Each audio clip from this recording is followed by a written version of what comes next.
Oh, hello, hello, hello. Everybody's here. Thank you very much for joining me. This is Mehran. I'm learning how to start the whole thing. And this is Mind That Seeks Truth. We, on this channel and on this program, we will talk about things to do with thoughts, consciousness, fear, desire, ego, our own psyche, and how we can understand it better and see why we act, feel, and react the way we do in our daily lives. We also heavily talk about relationships, divorces, breakups, and what goes on through our mind after breakup and how to move on and get on to bigger and better things. Having said that, don't forget we have over 1,500 videos on this channel that can help you move you out of that mud or that pit that you've parked in and think that your life is devastated, and help you to find your happiness and balance and move on to your life and get yourself back. At the same time, you can go on my site, mindthatseekstruth.com, and if you wish to talk to me privately on Skype, you can make an appointment, and there's also a possibility of writing me an email through the site, and there's a small fee to the email thing, but you will figure it out. And there are other support programs and material available on the site that you might benefit from, but you won't unless you visit my site, mindthatseekstruth.com. Having said all that, what else is left to plug? Yeah, don't forget to buy the books. And the channel needs money, and I think I stopped that. I stop here. So let's that's my propaganda for the start of the show. So hi everyone today. Who do we have here?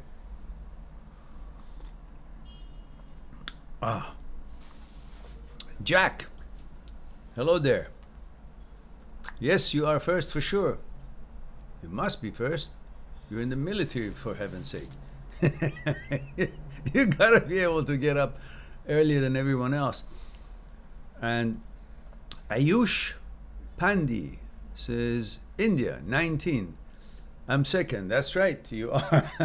And thank you for that. Don't forget, we have a protocol, gender, age, and where you're tuning in from. That gives me a little bit of an idea what and how to tailor make the responses that you might need for your questions. And we have Puria, Pura Vida, Puria. Male 23, Costa Rica. Thank you for that. And Juanpa says, Mehran, I finished my contract with the job I had yesterday. So now I'm looking for a new job. Wish me luck. I do. And what happened to that interview that you said you're having an interview for, continuation of that thing? They did not give it to you. They were dumb. Didn't realize your good-heartedness and expertise in what you were doing, your qualities. Jack says, a woman reads my messages but doesn't reply. Why is this? For heaven's sake, I don't know.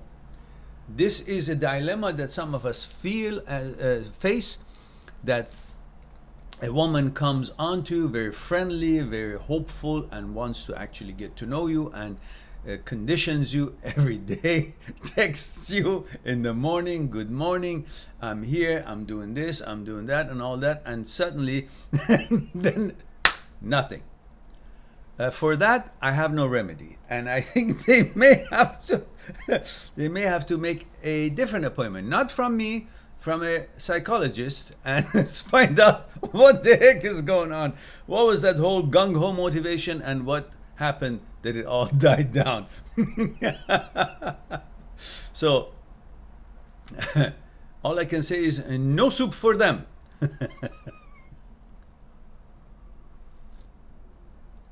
And Chris says, hello Mehran, you messaged me earlier.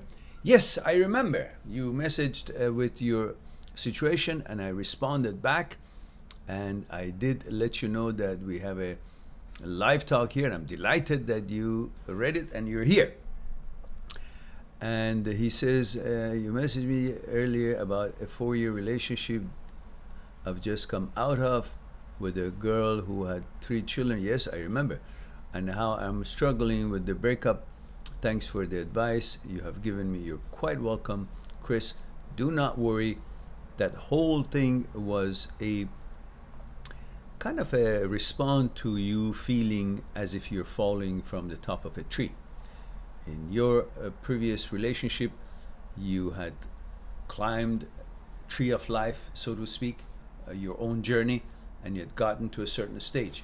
And when she simply let go of her responsibilities and her commitment for one reason or another, whether correct or not, that's not the issue we're talking about. The concept is, once one party gives up the responsibility and commitment to the relationship, it for a bit feels like as if you're falling from where you so stably were situationed, like the top of the tree, and how everything was clear from above there. You could see and have total control on how the path ahead looks like, and then suddenly you're falling. And on that note, all you think about is, which branch can I hang on to, grab onto while I'm falling, so I won't fall. That's all. And your reaction to fall for another girl with 3 kids right after the first long-term relationship of 16 years having let go, it was a reaction for your survival, because you felt you're falling, everything's falling apart, I gotta grab onto something. You grabbed on that relationship, and that relationship had all kinds of other challenges that you faced with, but you preferred to feel loved, connected, a group of people. As hard as it was, the things that you were doing, take the kids to school, bring them back, and they're not your kids. You didn't have anything to do with the commitment and promises and so on, but you were willing to endure it because you felt like it at least makes you feel like you belong. They haven't abandoned you, because you had this feeling of abandonment by the abandonment. Abandonment. Gee, what's in this tea? Let me check it out. So because of that feeling of that, you you were willing to put up with all kind of duties that it wasn't supposed to be part of your new life or your day-to-day duties, but you accepted it. Why? Because you felt lonely, you felt rejected, you felt, I want that whole feeling of being useful back. I want to be the man I am. I want people to respect me for. Suddenly you were disillusioned and you were confused, and so you took on something that you weren't supposed to, and you latched onto it, and then you liked the girl because it gave you that feeling of, yeah, you're the man now. There's a woman and 3 kids, they're all looking at you as big, important part of this whole equation. That was just fluffing your ego and getting your pain sorted out through that connection, but wasn't necessarily meaning that just because you were feeling a little bit psychologically secure through that relationship, that doesn't necessarily mean that she was a qualified partner for you, or the whole situation was something that you should have invested the rest of your life on, which you were willing to pay the price just to feel good about yourself. What I'm trying to say to you is that you can feel good about yourself on your own, building your life, and when you did feel wonderful about yourself, then you go on and see what is the right relationship to get engaged to. Capiche? I hope it makes sense to you, because it does to me. All right, now Juanpa says, you remembered it, Mehran. Of course I do. What do you think? I'm old but not senile yet. Damn. He says you remembered it, Mehran. and yeah, I had it last Thursday. I think it was okay. They told me they will be selecting the person in 2 weeks. All right. Because I was the first candidate to be interviewed. All right then. But do not wait until they call. You start from today. maybe it's too late to this Saturday, Monday, you start looking for a job. And if something good come along, take it. Don't wait for these guys. If it didn't, at least keep the movement going in search of it. And so happens if these guys got back to you and said, hey, you got it. I said, okay, thank you very much. I'll take it. But don't sit around and hoping that, oh, they will maybe call me in 2 weeks. Don't. And Carpe Diem says, and thank you very much, Carpe Diem. As always, generous. We have a $20 super chat, which is very helpful to the channel, and I appreciate it. Thank you, Adam. Carpe Diem says, to support the channel, thumbs up. Everyone, get Mehran's book. They are great. See, I have a promotional manager for the day. That's Carpe Diem. Approved. I approve this advertisement. So don't forget, go on my channel, go on my site, mind@6truth.com. I have turned the books that are expensive, because shipping is included, and it's got lots of work into it and lots of good information in it, especially Me, My Psyche, and I is a book that everyone should read, I think. Why? Simple, because I wrote it. I want to make money off of it, so everybody should read. No, honestly, it's a very good book.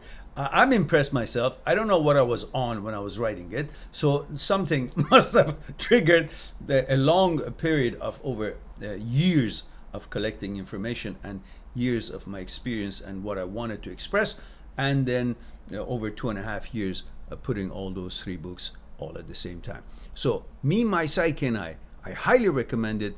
And of course, don't forget, there is another book that is very quiet, but it's very important, very useful. It's called Transient Thoughts and Me. You can find them in paper.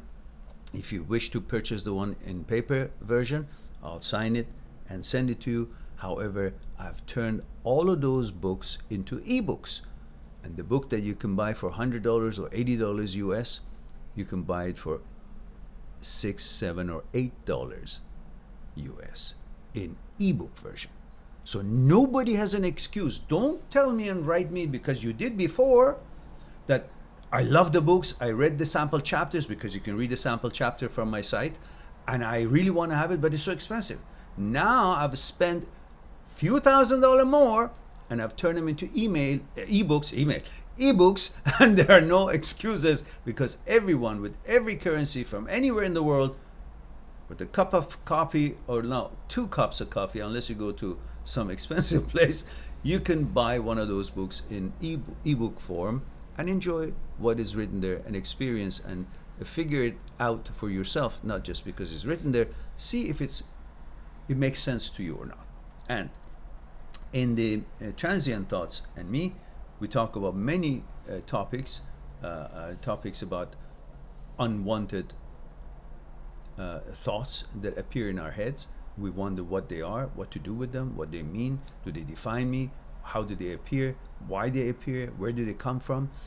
And also we touch on the subjects of OCD and many other things that you might find it interesting to read that book as a reference.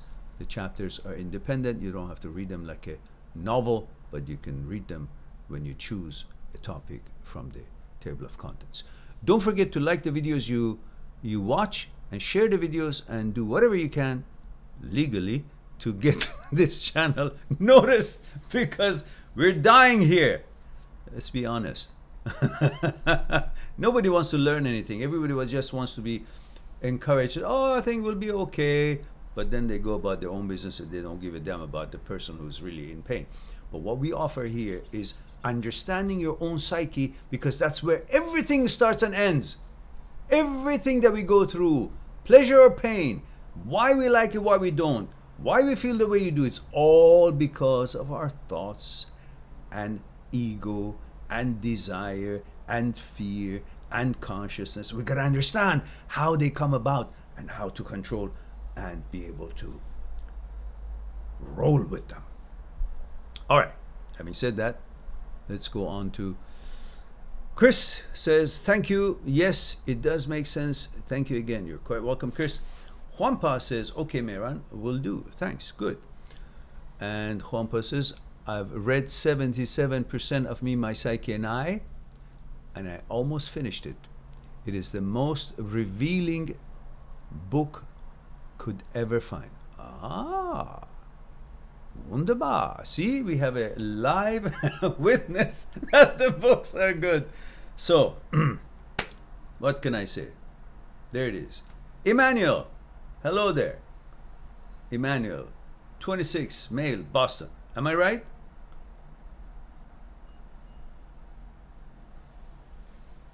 $27. You grew a day. You grew a year over the day. It was last time. It was 26, wasn't it? All right. Okay, guys. Let's go and talk about a certain topic. I perhaps think we should be today, at least from my side, while waiting for your questions, we can pick a topic and talk about it. And so, why don't you guys suggest a topic to do with thoughts, consciousness, fear, desire, ego, mechanical process, material process, order, how consciousness is born, how thought is born, what is the relationship between the two, which one of them is redundant, controller and the controlled, watcher and the watcher, observer and the observed, and everything else that you want to talk about, these sort of things. Talk about it. We want to have a conversation. Carpe Diem says, how does one please our parents? Oh, wonderful question.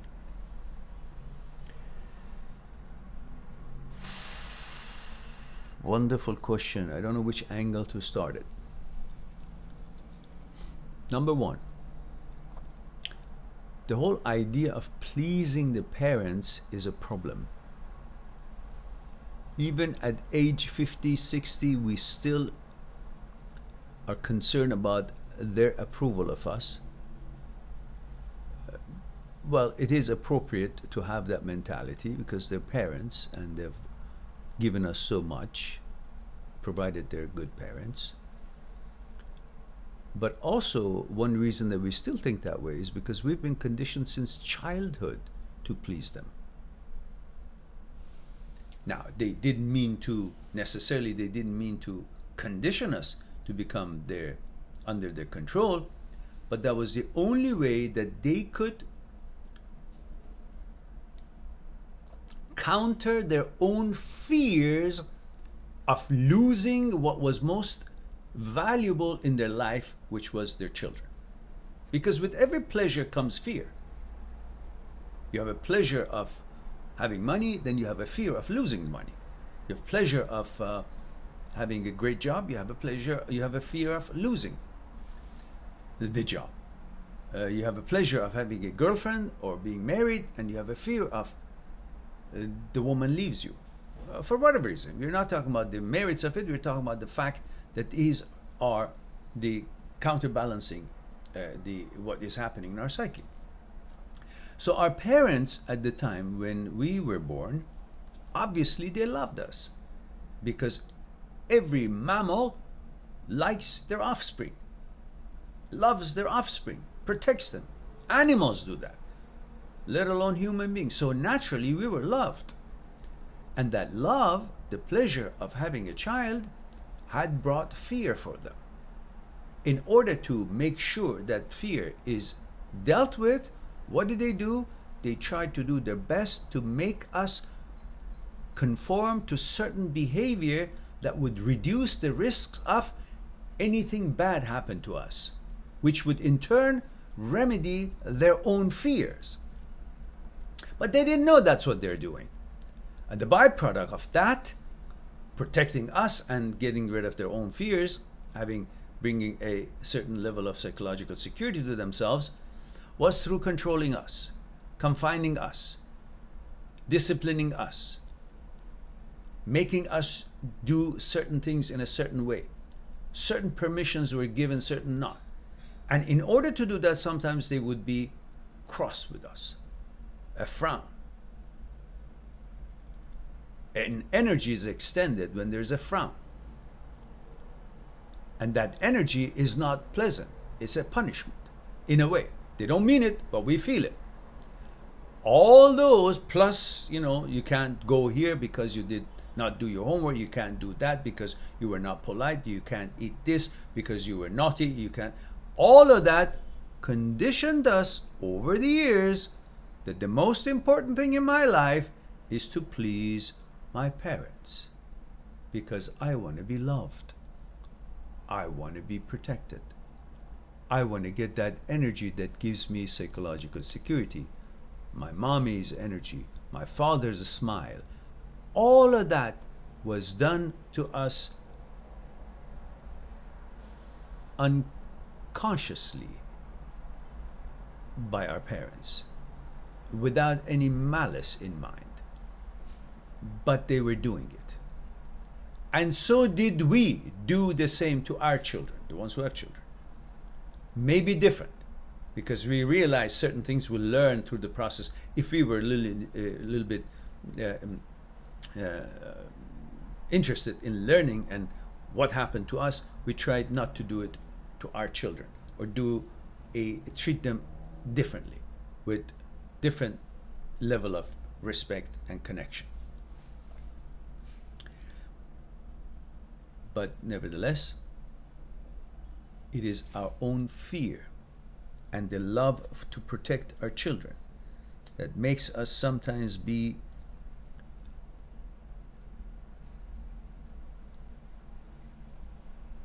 limiting, because, and many other part of it is because we actually are more experienced in life, and our parents at the time they were, but when we grew up we realized that they really didn't know much compared to what we know now, because things have changed and new education, new findings, and new research and so on shows different things. So when we compare what we know now with how they behaved or acted then, which is a unfair comparison, because at that time the information was not as available or with the quality that is available today, so they could do with whatever they did with the information that was available to them then.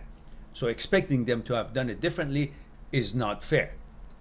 But nevertheless, we also are motivated to put some restrictions in our children, as our parents did to us, because at the time, and us at this time, compared to our children, we know more about life. We know about the hazards of it. We know about the outcomes. We know about the results and consequences. So we want to make sure that they will be away from the consequences that something could bring about to them. Could be danger, could be unhealthy, or could be against the rules of the society that have put together in order for the society to control us. So it's all about control in a certain way, but in the case of our parents and ourselves, for our children, that control is with good positive intentions for protection and bringing a better quality of life to our children, and in the form of the governments and societies is to control us so they can simply control us. nothing really more than that can be said. So, and the result is that we are still trying to please our parents, because we didn't analyze what we just analyzed right now. We just became conditioned to consider them as leaders, gods, home for psychological security, comfort, and therefore no choice but we desire to please them.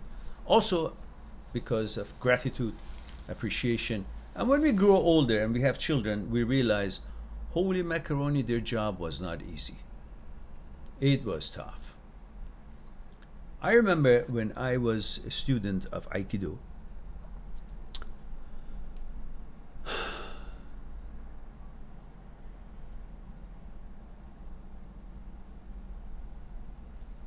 I was introduced to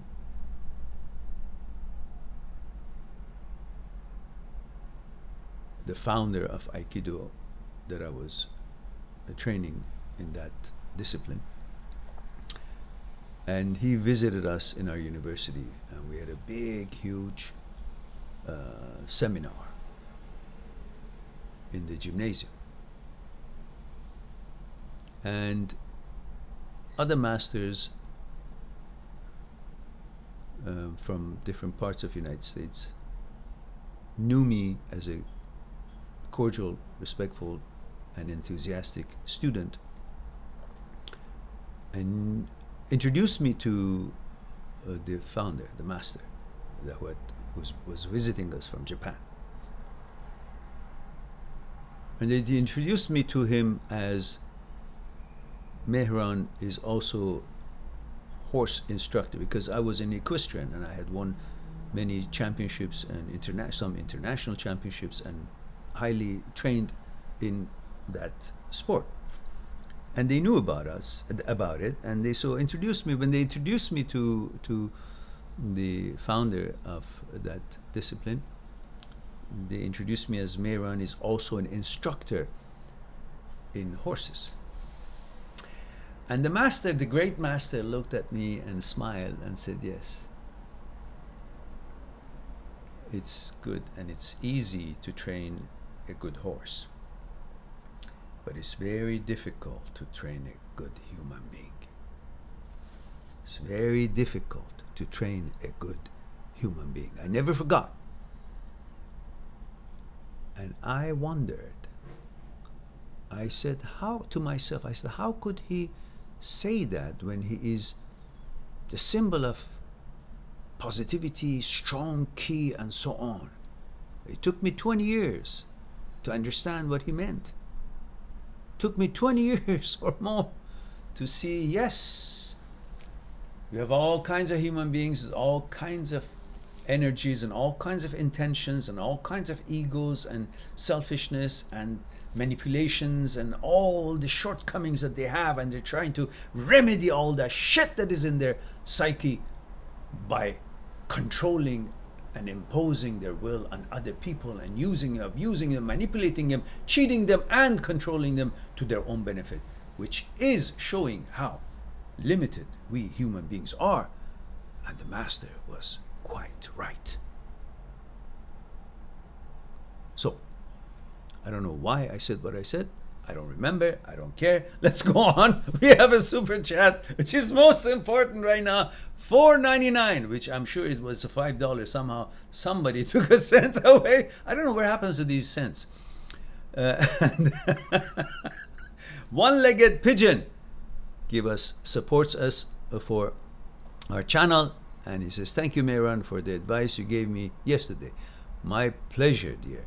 That's good. The delay, if there is a delay mechanism in receiving the super chats, I should expect super chats coming every moment, because it's been 6 years I've been giving wonderful advice.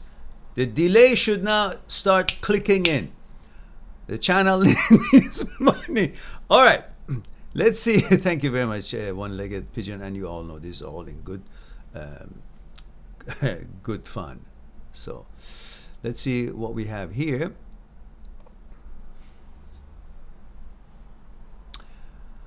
Emmanuel says, I think I know the answer, but I still ask just in case. Do you believe in telekinesis?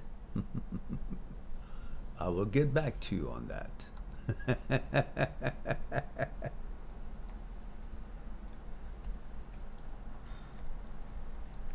So, you know the answer.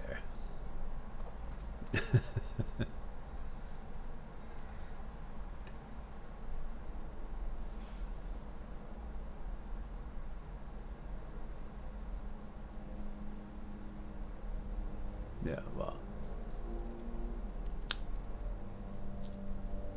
it is definitely within our powers, but like anything else, it needs to be trained. When you saw that little exercise demonstration that I did when I was speaking at the local university, you know, the unliftable body exercise, Everybody can do that. So why is it that not everybody knows about it, or not everybody can do it? It's because they haven't been trained. But the mind has tremendous abilities and powers, but we don't train them. We go to the gym and we get this strong, we get the body fit, and we do all kinds of sports. And the reason we can do it is because we train it, we work on it. But we neglect the mind, which is actually the responsible party in orchestrating everything else that we do in life. But we don't spend much time in training it. Yes, we study math and geography and this and that, so forth, but that's not training the mind. That's using the abilities of the mind, ability to learn and comprehend and analyze and understand and invent. But that's not training the mind power, which is through different exercises, meditation, and so on and so forth, which I demonstrated how simple it is. And everybody can. I'm not special. Everybody can do that. I can teach you guys in a second. And you can all do that. But the idea is not to say that I can do this, you can't do that. No, it's not a bar trick.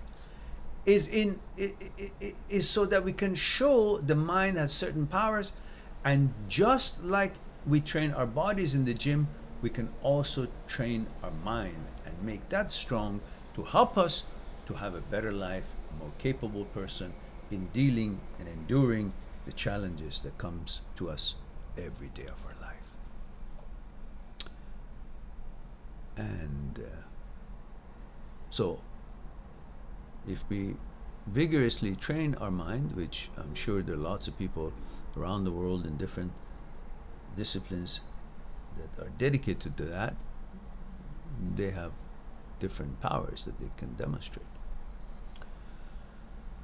And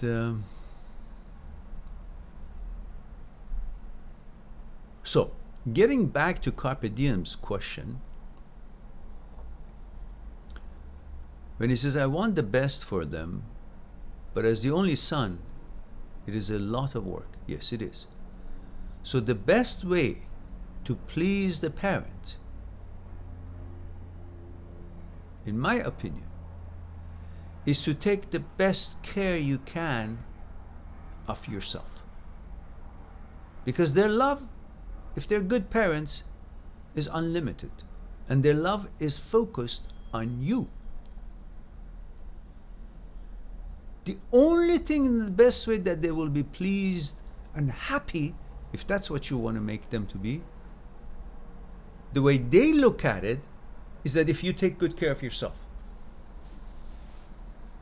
If you're happy, if you do whatever it takes for you to be happy, if you're a decent person, if you take care of yourself, if you attend to your health, if you attend to your enjoyment of life and every little bit of it, rather than waiting for big things to happen to be happy, if you have learned how to be happy, they can see that, and that is the ultimate wish of a parent. Nothing else. We think that we gotta abide by their rules, this and that. Yeah, that's their ego, and it helps them out to feel that. But that's not really what they want. What they really want, if they're really good parents, they just want you to be healthy and happy, or do your best in that direction. Nothing else. So be yourself, take good care of yourself, eat right food, good sleep, the little things that you love in life, and expect every day to bring you something that you can enjoy. And if it doesn't bring you, you create something every day that you enjoy and makes you happy, because that's all they want. And that way you have pleased them, and definitely you've taken care of yourself and pleased yourself. And that's a win-win situation. That's the only thing that a real good parent could expect. Juanpa says, I support Carpe Diem's idea. All right. My mom is an overprotective mom, and I sometimes limit myself to do certain things in order for her to not worry too much. Yes. Illud says, I have a question. Thou shalt not be able to ask a question unless Thou has given me your gender, age, and where you're tuning in from. Does thou understand? Because I did not. So I gotta see that protocol. God damn it, guys! How many times have I to say that? Do I have to say that? Let me have some tea. Stuttering here. All right.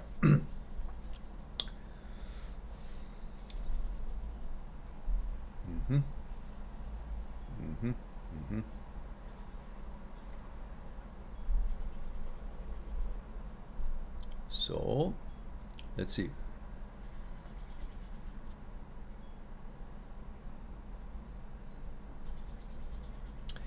Chris says, how can I donate to channel? Well, you can do a super chat if that is what you like. Or you can go on my site, and if you wish to talk to me on Skype, you can maybe book more than you need and don't use it. That's the only way I can, because I don't have a button on the site that says donate. I just didn't like the idea of asking people for money. I don't know. That's how I'm put together. But when they give it, I have to say thank you. But I don't have such a arrangement.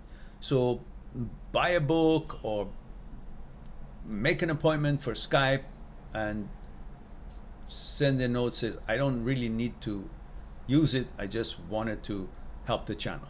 That you can do. Or simply you do a super chat. That's the easiest way. And thank you for asking, Chris. And there is another super chat. Okay, today we are Chris, here it is.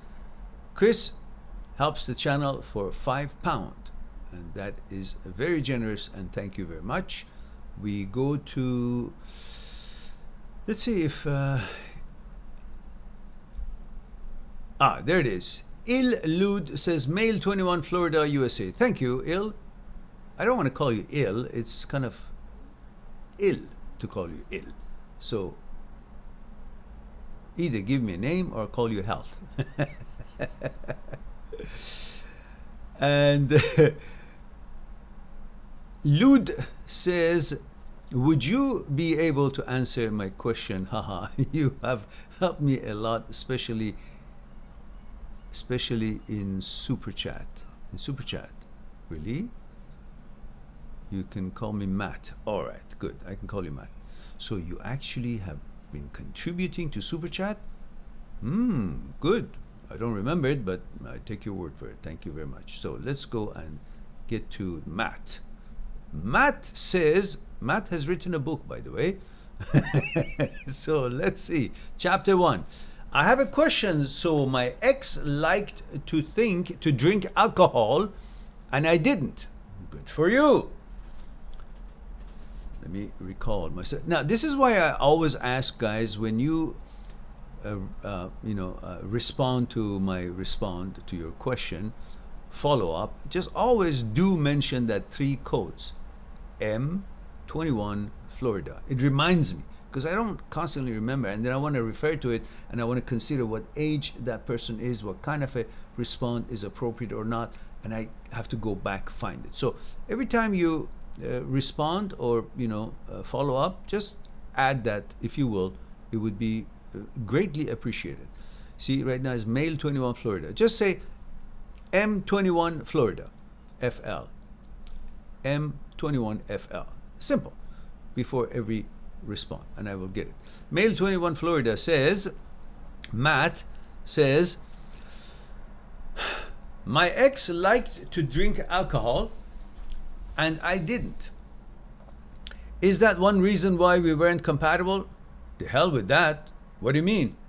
It's like saying my ex wants to burp and walk and I don't. I think it's inappropriate. Is that one reason that we are incompatible? No, that's not about compatibility. That's about manners and lifestyle and the poor choices or good choices. So drinking alcohol, it's not necessary for a human being. We do it Because somehow we've been conditioned that, oh, it's a way to have pleasure, to relax. Why? Because we bloody don't know how to relax. So we find substances to relax. Because we're bloody lazy. Instead of learning about our psyche, our body, our mind, how it functions, how it's connected, and learn how to relax it, bring it from tension lower, and what things to do to create that what brings the most balance to us, we say, oh yeah, we've seen this advertisement for the whiskey and a beautiful woman sitting there, and the man is, it looks like James Bond type of presentation, and then they're having, that's a life. No, that's not a life. The guy's probably got a messed up liver and the kidney's not working. Eventually it's going to happen that way if you excessively drink. And if you want to drink, well, first of all, ask yourself why.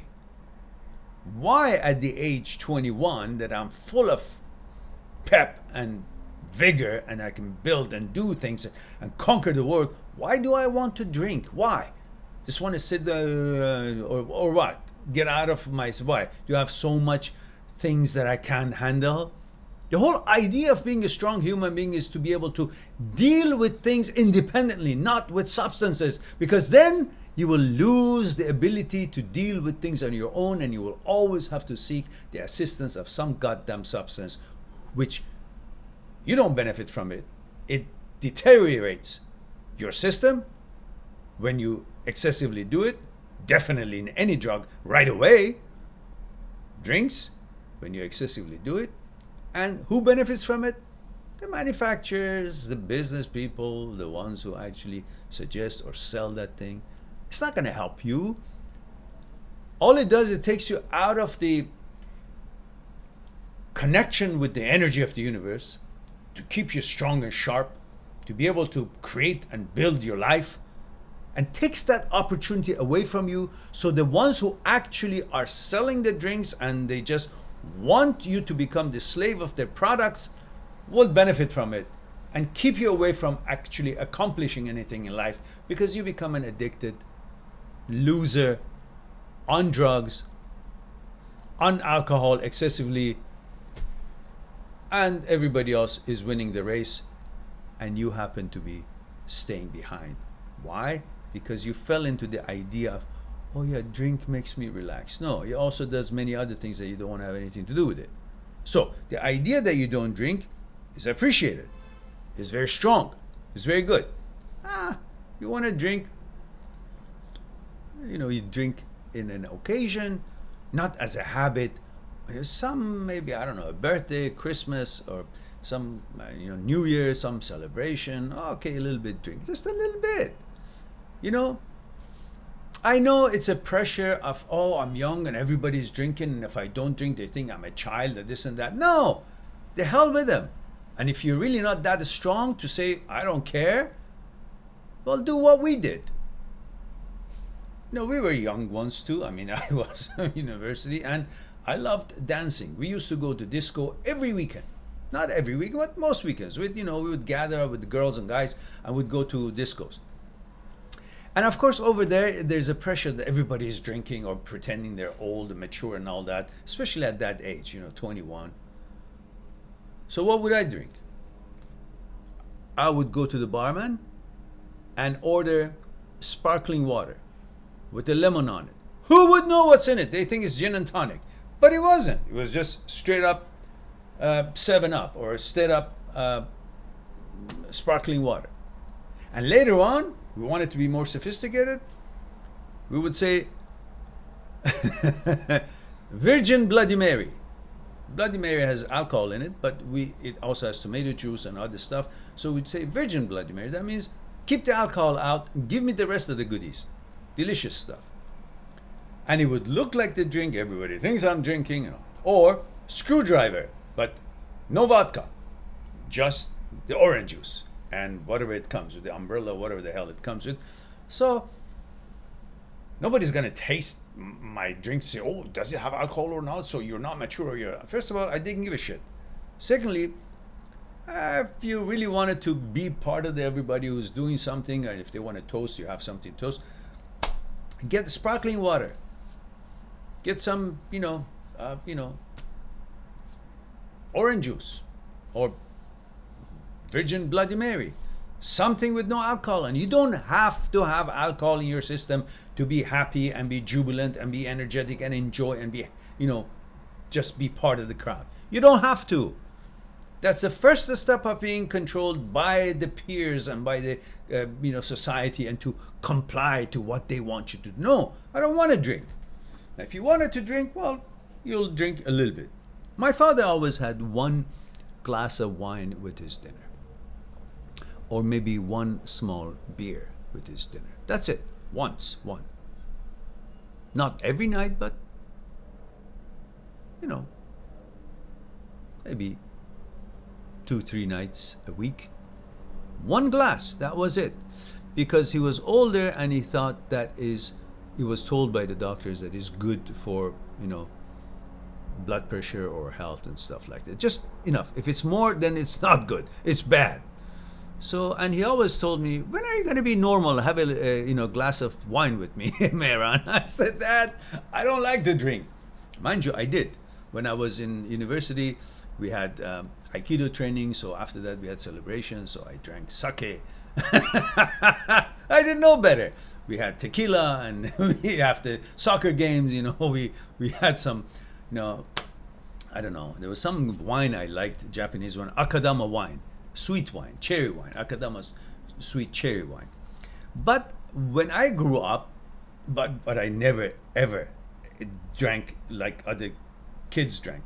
Like once in a while, a champagne maybe with my girlfriend or some occasion. But I was never a drinker, because it would just make me sit here, and I didn't like it. I wanted to be sober and in control and energetic.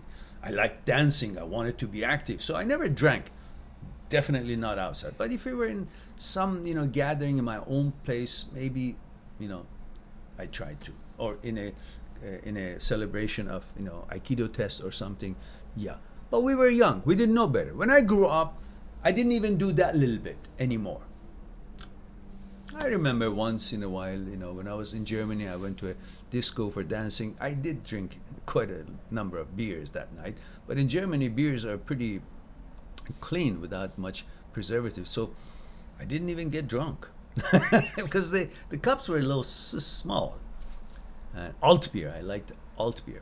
But having said all that, I'm not an advocate of drinking. I am against drinking. And I never was a big drinker by any stretch at all.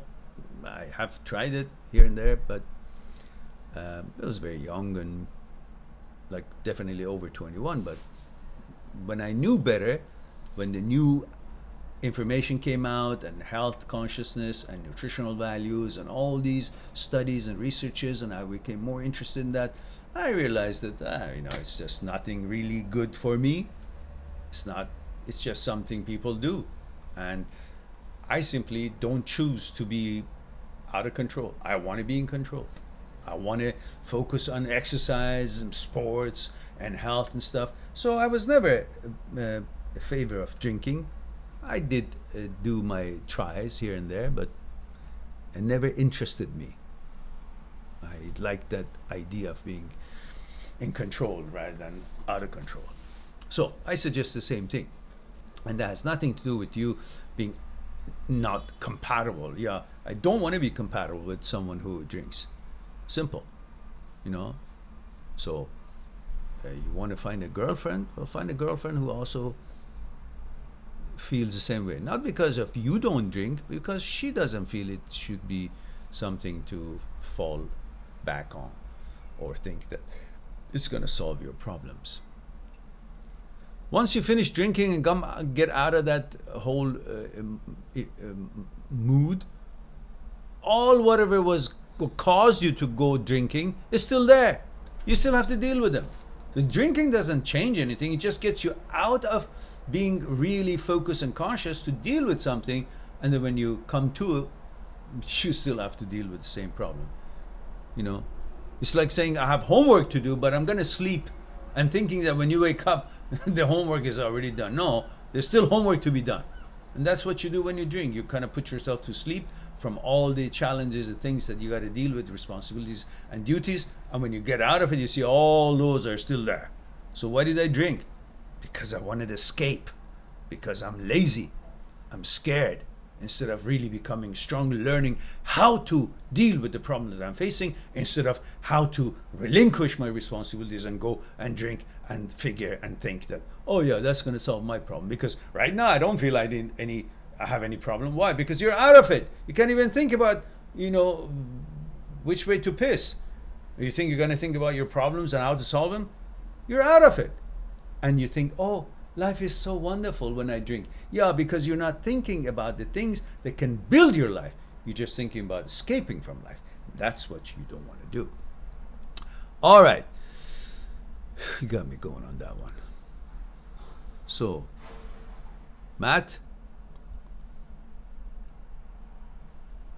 And she says, also she had a lot of friends and liked to hang out with them a lot while I only have a few. Yeah, well, listen, you don't have to push yourself just because she's a girl and you like girls. It doesn't mean you have to now do what she does in order to feel normal. No, you do what you do and you find a girl who actually likes the things that you do, and both of you are compatible in some of your interests. Of course, it's not always the same kind of interest. You will have differences, but at least in certain level you would share some of the interests. Now we have another super chat. Guys, today is our lucky day and somebody is actually very generous, and that's again carpe diem. For heaven's sake, carpe diem, you're gonna make this channel solely on your shoulder, and don't do that. You don't have to do that, carpe diem. I thank you very much. It's very generous. We have a super chat of $50 from Adam, and it is most generous, very kind, and I'm definitely appreciative. It says, Mehran, sometimes we want to get away from horrible thoughts, but it only lasts for a few hours. I feel bad after. Like you said, I want to escape. I don't want to deal with life. I want to be happy.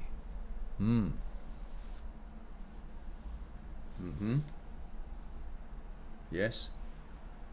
But you know what?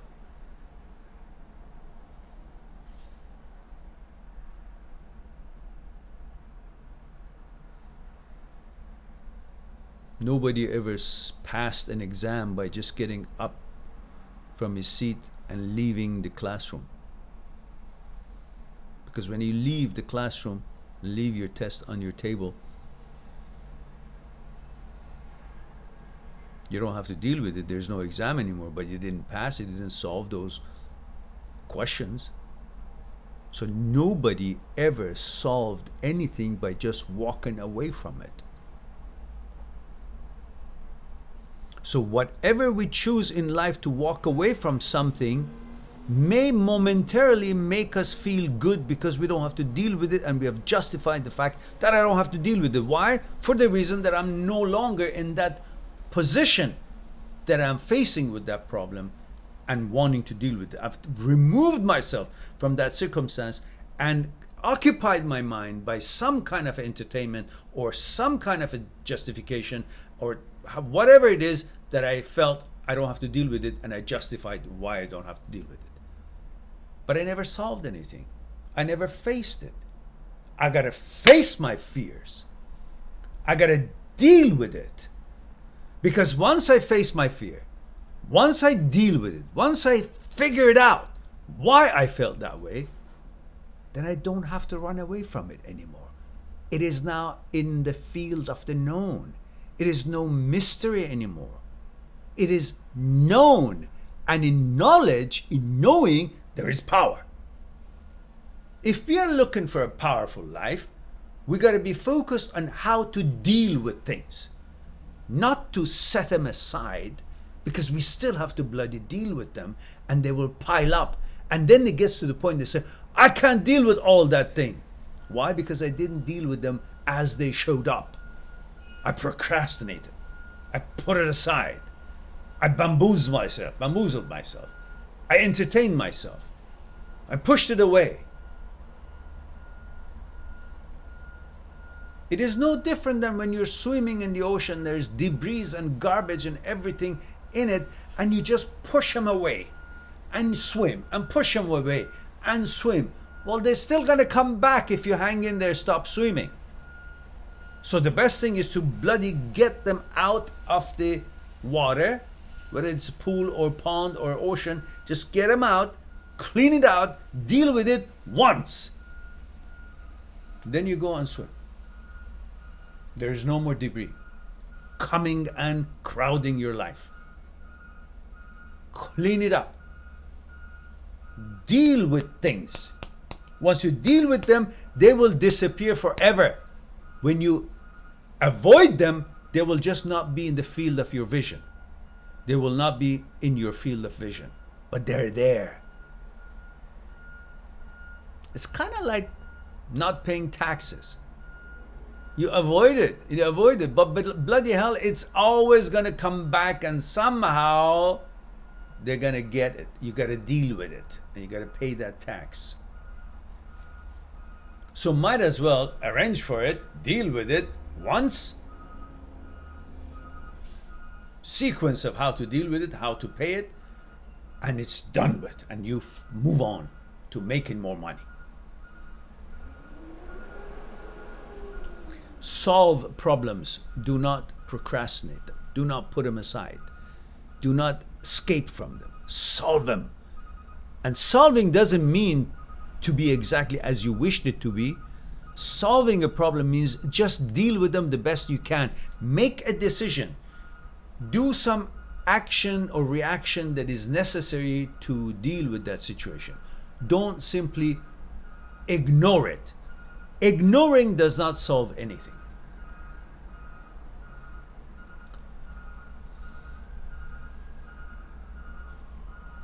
And the reason that you feel okay for a while, sometimes you want to get away from horrible thought, but it only lasts for a few hours,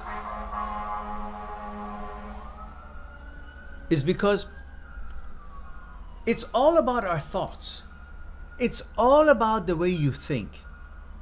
And when you forget about a certain thought that has caused you pain, concern, when you forget about it, you have no concern, you have no pain, you're happy. So what happened between now that you were thinking about some subject or some issue, and now that in reality that issue, that subject, that problem still exists, but it happened that you were busy watching a movie, or you were busy playing a chess game, or you were busy laughing or listening to music, and you didn't think about the problem. Did you solve the problem? No, you didn't. But you were not thinking about it. So when you're not thinking about a problem, the problem doesn't bother you.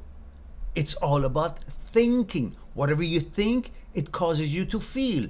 If you're thinking about a problem, you feel the problem and the consequences and so on and so forth. And if you don't think about that problem, you will not feel it, but the problem's still there. So avoiding the thinking about a problem does not get rid of the problem. So what I'm trying to say to you that it is natural and normal, because everything in our life is thinking, is thought, that when you do not think about your problem, you seem to think the problem is gone away, but the problem hasn't. The best way is not to avoid thinking about it. It's about solving, doing something about it. Because when you do something about that challenge, whatever it is, the thinking automatically stops. But when you don't do anything about it, the thinking about the problem constantly is in your mind because you're trying to deal with it, and it will give you pain. But if you avoid it and manage not to think about it, yes, as you said, it will be for a short while. You feel good because you avoided it, but you didn't actually deal with it. That's why when the entertainment that you're busy with finishes, and you come back to the stuff that is running around your head and the concerns and responsibilities you have, you realize, oh, that pain is still there. So what I'm trying to say is, don't think by not thinking about something the problem will go away. Deal with the problem, then the thinking will stop. Because you say, I manage not to think about something, but then it's only for a short while, and then I again have pain of that issue. That's because you just manage to redirect your thoughts to something else, avoid thinking about it by some entertainment or some occupation, but you did not deal with the problem, whatever it was.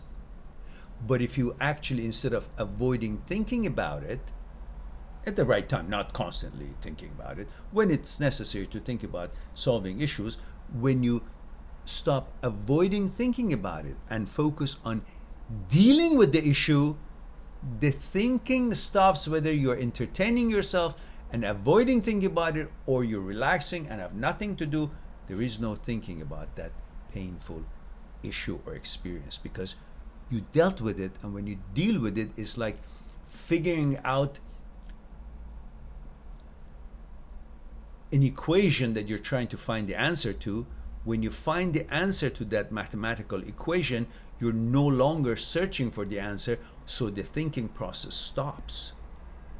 As long as you're looking for an answer, thinking process continues. When you find an answer to something, thinking stops.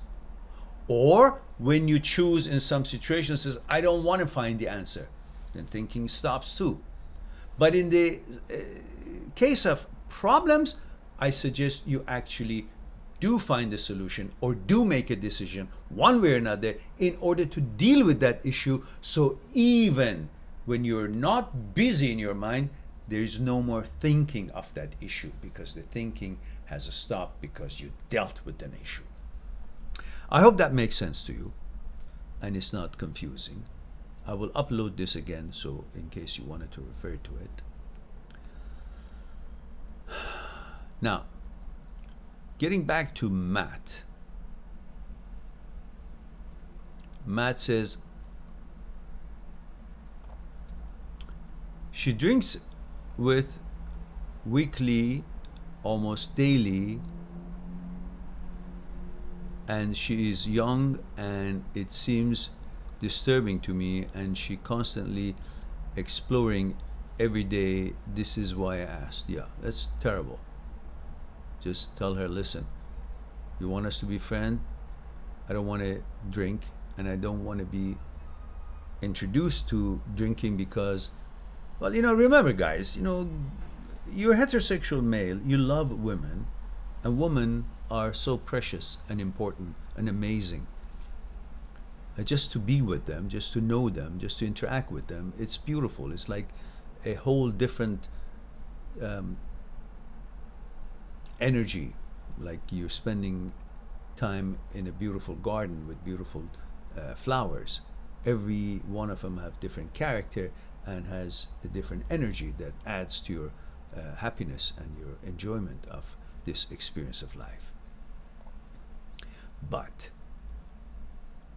some of these beautiful flowers have a thorn and they're poisonous, which means if they are into bad habits, because they're beautiful, because you're programmed in your genes to gravitate and appreciate and love and adore and be attracted to women, that you gotta make sure who is running that beautiful figure and entity of woman that you are so attracted to.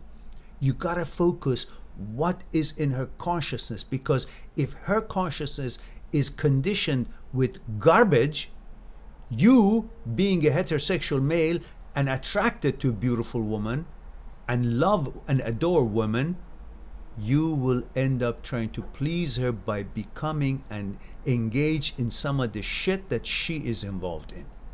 Could be drinking, could be drugs, could be hanging out with wrong people, all because you can't think. All you think is how beautiful she is, how wonderful it is to hold her. And that is a betrayal to your own right to live a life that is deserving of you, and to present and offer your decency, your good qualities to other wonderful, amazing women who are out there, and they are built well in their mind and in the way they interact with you.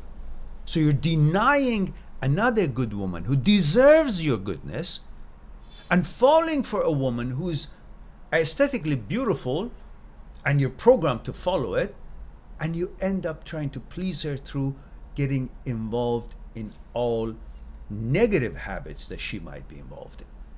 So be very careful, especially when you're young, that this automatic urge that and programming that you have to have propensity and gravitation toward being attracted to a woman should not confuse you to think just because she's a woman and pretty, she's also smart and of good quality and good character and worthy of offering your energy to her and following in her footstep just because you're programmed to want to be intimate with her and get to know her, and you're programmed to adore and protect her. You have to look for certain standards and see if she meets your standards and if she's qualified to have your attention, and they have to prove to you that they're of good quality to measure up to what you expect and what you are offering yourself to them. So, do not follow the physical beauty. Focus on a combination of mind and body balance, and who is the person inside that beautiful figure of the woman who you are actually trying to build a relationship with, especially at the younger age that you are.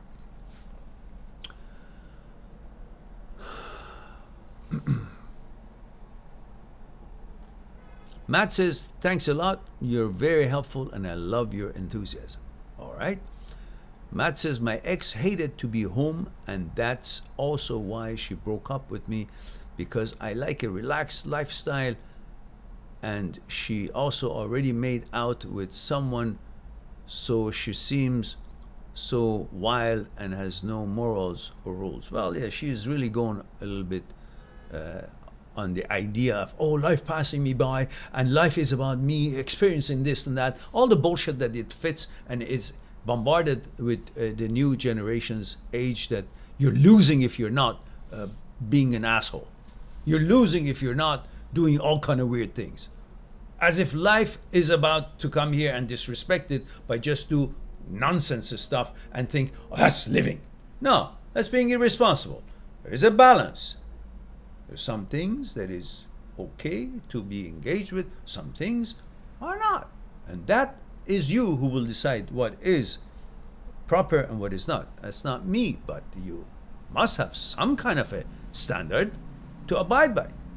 In life, you have to have a certain core principles. What is it that I will do, and what is it that under no circumstance I will not do?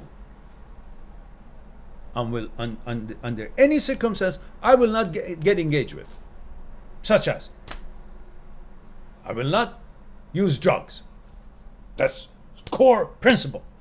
I don't care what I feel, what I go through life, I will not use it. You gotta have these sort of commitments to yourself. I will not be addicted to anything. For that, I will not start anything that could cause addiction. These are simple rules that can save you from the world that we live in. Today's world is not as honorable as it was 100 years ago or 200 years ago. Well, they had their problems, but these are the problems that we have. So you gotta have a certain core principles. Something balanced, to bring balance to your life. Something that brings good logic and good judgment into your life. So you can use it without having to belong to this club or this religion, this philosophy, that. You become your own person to have good judgment when it's needed to be made, based on your core principles.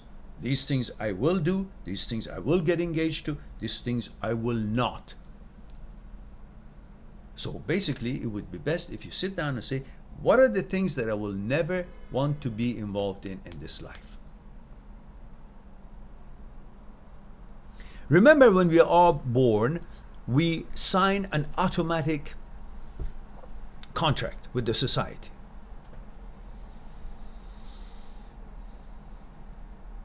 Was it Bertrand Russell who said that or not? I learned it from my father, but he told me that the name of the source of this, but I don't remember it. But it says that when we are born, we sign an unwritten contract with the society that we will be a good citizen. We will be a positive member of this world. We will not harm anyone.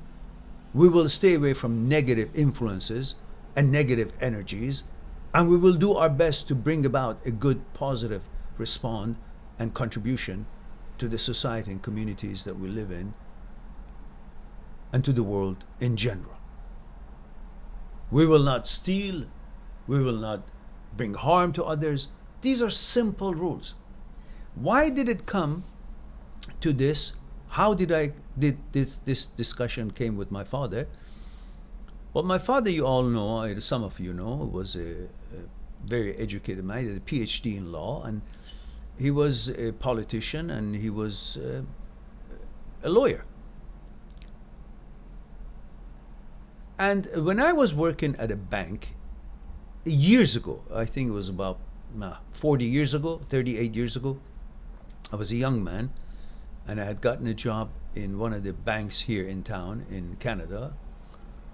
And one day when I was working, I had gone to eye doctor, and he had dilated my eyes in order to look into it. So he had put some kind of a drop that you all have experienced probably. It dilates, and then you cannot, you cannot drive, or you cannot see close things. You can see far things, but not close things so well.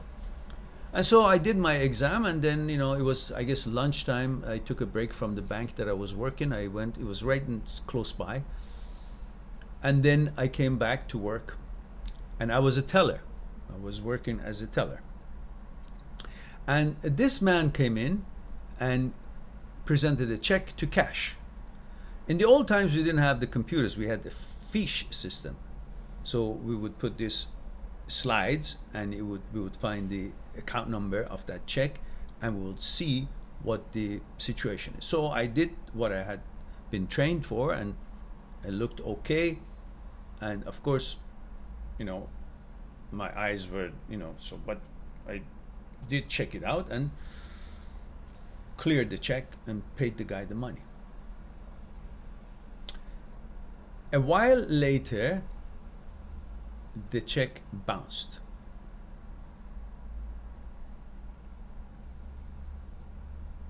And one day in the bank, I was visited by the RCMP asking for my help to identify the guy who wrote the bad check.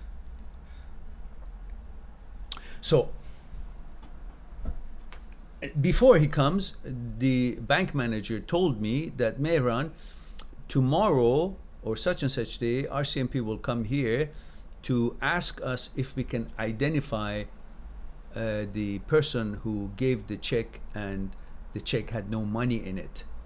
That apparently there was a exercise called kiting, which they would go, I learned that later, they would go and open an account somewhere, get checks, and go open an account somewhere else, and they come and write a check from that other account, other bank, and come and deposit it here and get cash for it when they actually don't have money on that one, which is illegal. But of course, what do I know? I'm a clerk, and I've been trained to do certain procedures, and then if it's okay, cash it. And at the time, the banks were not so sophisticated to figure out these events and come up with security procedures. So the bank manager told me that RCMP is going to come and ask for us to identify. And so now I had a moral question in my mind at that age. Being a humanitarian, being a person with good heart, don't want to put people in trouble. I had a question in my mind, a dilemma.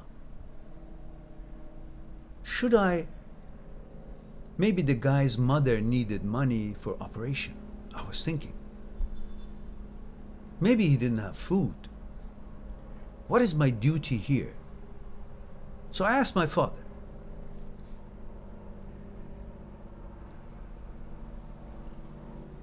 I said, this is what is happening, and I'm supposed to help identify a thief. What should I do? Am I not helping someone to be in trouble? Maybe they had no money, maybe they needed food. What do I do? My father said, the moment we are born, we sign an unwritten contract to be honest, helpful, positive, and a good role model. Abide by the rules of the society. That's very simple, son. You will do exactly what can help the police and to do the right thing to the best of your knowledge. Road was open for me. I was very clear, no doubt, that this is not a matter of being kind to someone who has done something wrong. It's a matter of being honest and kind and supportive to the law. That is my duty. So the RCMP came and says, Mehran, what do you think, which one of these guys do you think looked like the guy? So he goes, 1, 2, 3, 4, I'm looking at him, and the fifth, I said, that's the one. He said, are you sure? I said, yes. Very easy for me, and quickly recognized, and I had a good memory, and everything was, the guy was apprehended, and he pleaded guilty, and I was instrumental to identify the thief. And that is clear, must be clear for you, that you have a duty toward the society to do the right thing and to uphold the law that is for protection of people. And what he did was illegal. So there you go. How did we get in here? How did we end up here? She seems to be wild. Yeah, wild. Okay. I don't know what we ended up here, but anyhow, that's what it is. I don't remember. Sometimes I go off tangents, guys. All right. But anyhow, there was a message in there, and I think that would be a good example for us to be clear about our duties towards and responsibilities toward the societies that we live in, and what role we should have, and which side we should be. Always the side of the law. And Jonas says, I have a question. My girlfriend have not been sexual with me in almost 1 year. Everything is going great in the relationship, but every time I got reminded about that we are not sexual, it hits me hard. Male 23, Sweden. But why is she not sexual with you? I don't understand. Not enough information. Jonas?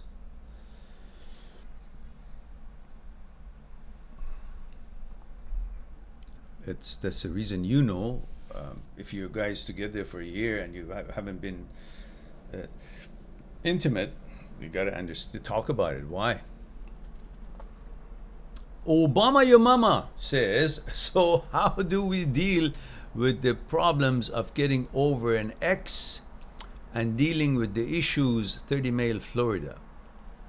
Obama, you know better. I've discussed this in over 1,500 videos, and you want me to tell you all these ways that are registered in those videos right now? I don't think that's gonna work out. I've already done the work.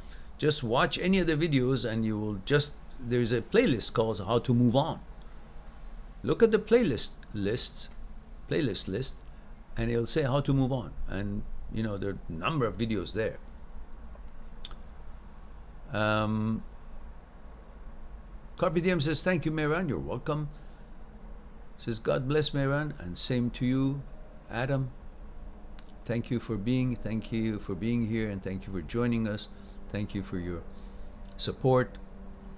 Matt says, Mehran, you are a godsend. You know, that's right. I don't know. If I was such a entity, we would have 1 million subscribers. Obviously, I'm not. Whisper says, Male 32 California. Hello, Whisper. Where have you been? When I see my ex, he says, in the street, I don't even react. Yet she comes in my work when she thinks I'm not working and runs out if she sees me. Why even come in if there are other options next door? What work do you do? I don't know what necessity. Is it a restaurant? Is it some kind of a public office? But don't worry about it. You keep doing what you're doing. You ignore her and attend to your life. Don't worry about anything, what she does. It doesn't matter what she does. The problem with you boys is that when you break up, you're constantly worried about what does she do? Who cares? What about focusing on what you do, what you should be doing, what brings happiness and puts you on the road to accomplishing the things that you set out to accomplish? What did you focus on that? Yes, well, naturally, we are men, we love women, they come and go in our life, and we see them, oh, why did she come here? Oh, because you know her, and you... But if you didn't know her, and that woman would come to your work, you would still not care, right? Because you're busy doing things, you don't know her, you have no memory with her, there's no special placement for her in your mind, and you wouldn't care. But now, because you know her, you question, why is she there? What is her intention? Because it's important for me. If she likes me, if she's here because she wants me to see her. And then you go on and go on. Just say, listen, I don't care what she does. I make the decision. And my decision is based on how she has treated me and how this relationship developed and we broke up. Based on all these information, I simply do not want to continue being in contact with her. And I really don't care what she does. All I care is to focus on my life, build my life, and move on. You make the decision. The problem is that you're waiting to find out, why did she do that? Why did she sit here? Why did she wear that today when she came to my office? Why? Who cares? What's important is what you think is good for you or not good for you. And with that relationship, obviously, that is broken up, you should then simply move up. Why something is broken up still is expected to be together. It's broken up means let go. Move on. Next step from something not being connected is to move away from where it was connected to. Otherwise, if it was supposed to be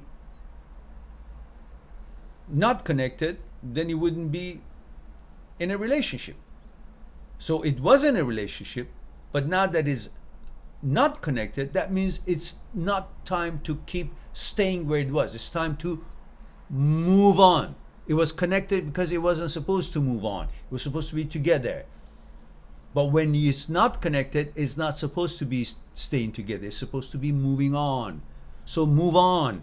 But you guys break up and you still say, but I want it back. Well, listen, you did, guys, you were together. You saw it's not working. Now, next step, move on. Life is not summed up in one relationship. You move on to a different relationship and build your life.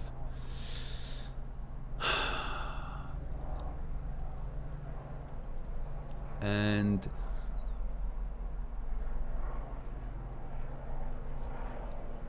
Carpe Diem says, thank you for all the thumbs up. Keep it up. Oh, good. So we must have at least 12 thumbs up. Chris says, after my breakup, I now have to buy my own house and live in it alone until I'm ready to find someone else if I do. How do I stop the fear of the future and learn to live in the moment. Because there is no future yet. If there is no future, you just said fear of future. Future is not now. Future is non-existence. So anything to do with future is also non-existence. The fear of future, it's a fear belong to future. Future doesn't exist. The fear of it doesn't exist. So how can you be concerned about something that doesn't exist? You get me, guys? Why don't you focus on what is real?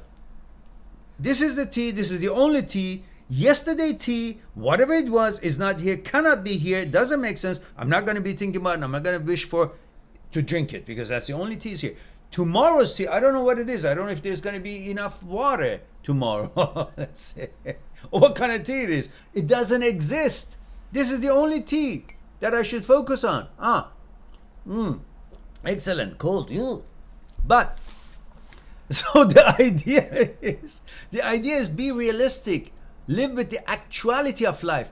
Do not build up, conjure up illusion of life by either being in your memory, finding psychological security because things are known in the field of the known, and when you know things you feel powerful and secure, so you go into the memory to feel fuzzy, or conjure up something in the future and think that how will it be? Oh, it will be like that. Oh, I'm fearful of that. But even that thing is not even here to be for you to conjure up possibilities of things not going right, and you're now fearful of if things don't go right in the future. The future itself, that things are not supposed to or supposed to go right or not right, is not even here. It doesn't even exist. How could this stuff that you shove into the future, which doesn't exist, could exist?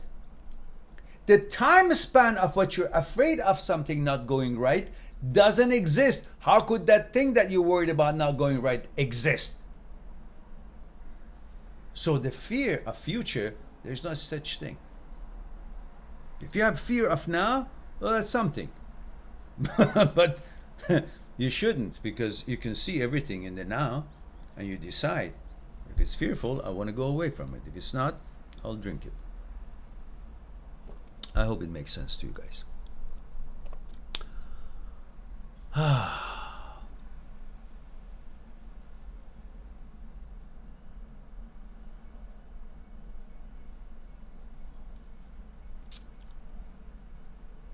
Jonas says, I feel like we have tried everything and it hurts me so much. I don't know how to tackle this anymore. She says if I bring it up, it makes her less wanting to be sexual. But I can hold it in anymore. I can't hold it in anymore. I'm being put in a situation where I should ignore my strong feelings that she can't be sexual with me. She says that I put too much pressure on her,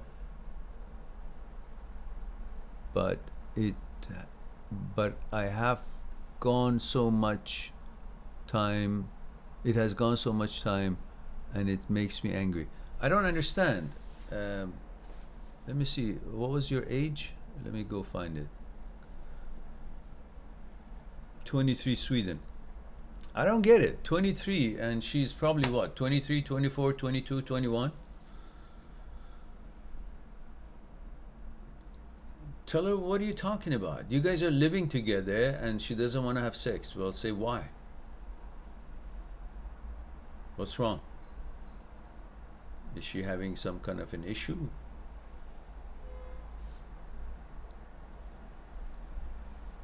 Being intimate is part of it. It's not like you guys are 70, 80 years old and you have been intimate all your youth and you're just now old and you just enjoy each other's intellectual exchanges and rituals and being together, and that's fine at that age. But if you're so young and she doesn't want to be sexual, and you got to ask, you say, what is it? What's the problem?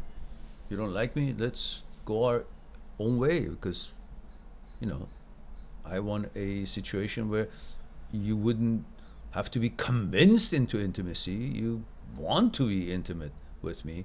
If you don't want to, that's your right. But it's also my right. I want to have, I don't know, things that I should be having. If you don't like me, well, tell me why you don't like me. Maybe we can fix it. If my manners are bad, if my attitude is bad, if I'm disrespectful, if I'm, I don't know, behaving not good, let's talk about it. So if I change my attitude and we find out why we feel this way, the way we do, and then maybe the sex will be okay. Maybe you don't like me for my behavior or my attitude or my manners. But if you don't have any problem with me in that way, then what's the reason? If there are issues, you gotta let me know, because I also want to have a balanced life. You can't just control me and dominate me. So I don't want to have sex and that's the end of it. I have a girlfriend, and part of having a girlfriend is to have sex with her. At the right age and the right circumstance. But if you just want to be together, but you want to call the shots, that's fine. You can call the shots, but I don't want to be with someone who doesn't like me. It doesn't make sense. I'm 23 years old. I want to, have a normal girlfriend-boyfriend relationship. So talk about it. She has all the right to make the decision that she likes to make for herself, and that is her right. And that is everyone's right. But that's not what we're talking about. We're talking about discussing it. Why? Is there a problem? Let's discuss it, find out. If it's my character, let's find out. And if it's not, everything about me is good, but you just don't want to have sex with me, then I gotta say, well, that's not what I think a relationship of our kind should be. Of our, age or type of relationship. So anyhow, this is something you got to discuss with you, because it's very ambiguous to me. Perhaps you want to go on my site, mind@sixtruth.com, make an appointment with me, and we can discuss in detail and find out what the real things are in here, because that's pretty ambiguous. Whisper says, I feel disrespected when she comes into my work and runs out when she sees me. Even if some girl I never met come in, saw me and ran out, would feel not nice. Yeah, but you don't know her, so you wouldn't care. But this one, you do know her, and you think, oh, she came in here and she knows me, and now she ignores me. That must mean something. Why should it mean something? There are weird people in this world. As I just mentioned, there are some people you might meet, and they could constantly, I don't know, text you and discuss with you what they want to do, what they should do a few days from now, and call you every morning, say good morning, and suddenly they disappear. That doesn't mean there's something wrong with you.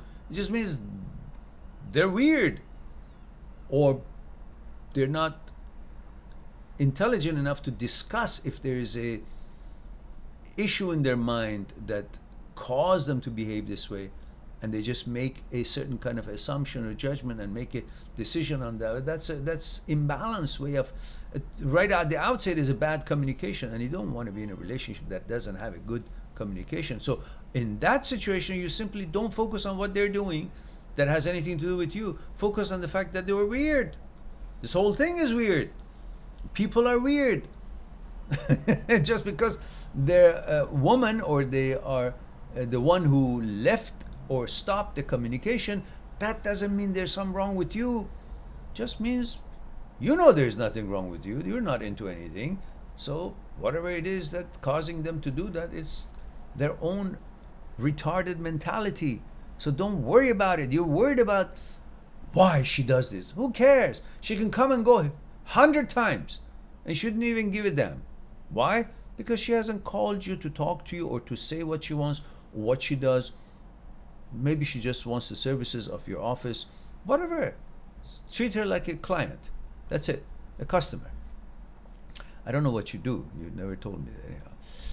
And Whisper said, to clarify, I left her 4 months ago.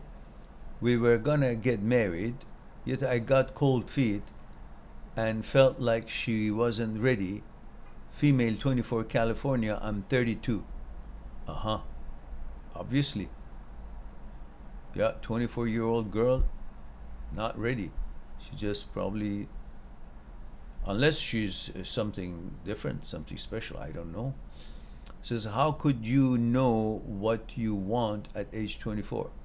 I regret having sometimes, but I don't know.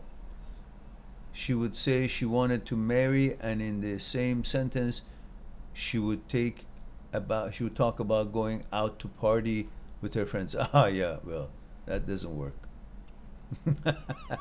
Yeah, then that's fine. You did the right thing.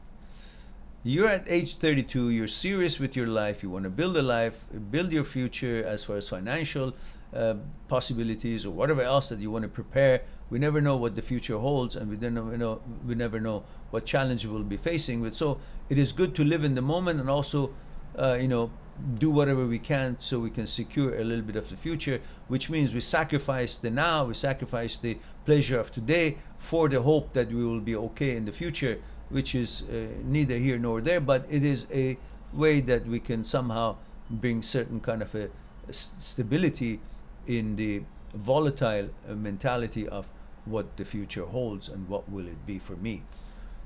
But she, at the same time, she's 24 years old, and she's still in the age that she thinks, oh, if I don't do this, I've lost. Because the whole idea of today's generation is about do more stuff, do more shitty stuff, do more weird things, sleep more with this guy or this girl or that girl, and have more drink and go to parties more, because that's what life is all about. It's just like it's treating your life like a circus. There's a balance to everything. But if you think about everything else that is available in life, only the party part and the fucking around and bullshit is what describes life to you, life means to you, well, that's irresponsible. There's a lot more to life than just these things.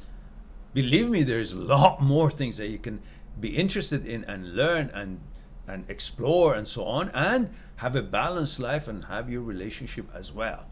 But just focusing on one aspect and thinking your pleasure is what life is all about. Well, we all have talked about it. Pleasure makes you feel good. But whatever makes you feel good is not necessarily good for you. So you gotta know which thing that makes you feel good is also good for you or appropriate to get involved in. Otherwise, just everything that feels good is good for you. No, bullshit. So, if she's not ready, she's not ready. And good for you. You made the right decision. It looks like it. She would say, okay. Now, we have Petite Man is here. Hello, Petite Man. Good to see you. Yona says she's afraid, I guess. When we first met, it was okay, but then we stopped. All right.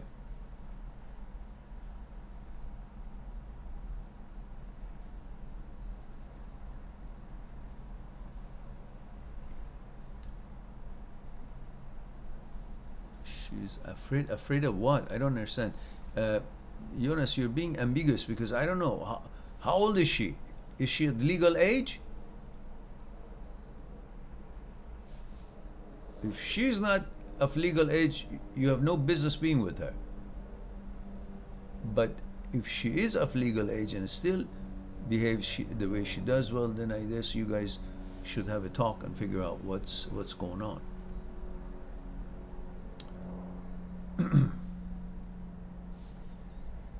Obama says, how do you heal your ego after someone leaves you for someone else?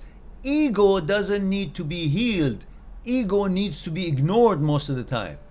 You want to heal it? You got to kick it in the ass and say, get lost, ego. You're not me. You're my subordinate. You got to bow to my will. But ego thinks ego is you and wants you to run around and fluff it by pursuing your desires and fulfilling your desires with pleasure, so the ego would be fluffed. Don't listen to that.